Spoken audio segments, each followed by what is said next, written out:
Model মসজিদগুলোতে মুসল্লি সংখ্যা নিয়ে অনেকেরই অভিযোগ রয়েছে। এত টাকা ব্যয়ে নির্মিত মসজিদে আসলে মুসল্লি বা কয়জন?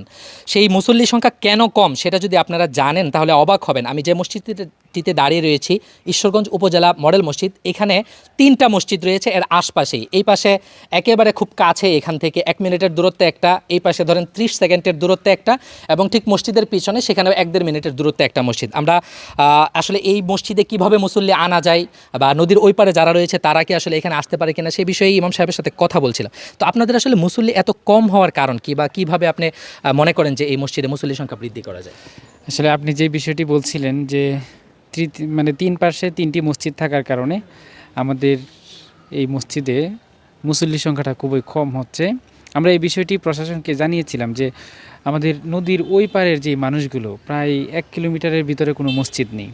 ওই পারের মানুষগুলো আমাদের মডেল মসজিদে এসে নামাজ পড়তে চায়। তো এখানে ব্রিজ না থাকার কারণে তাদের পক্ষে এটা সম্ভব হচ্ছে না। ১০০ হাতের যদি একটা ব্রিজ এখানে করা যেত, তাহলে ওই পারের মানুষগুলো মডেল মসজিদে এসে নামাজ আদায় করতে পারত। ওই পারে কি মসজিদ নেই বলছিলেন? যে প্রায় ১ কিলোমিটারের ভিতরে এদিক দিয়ে কোনো মসজিদ নেই।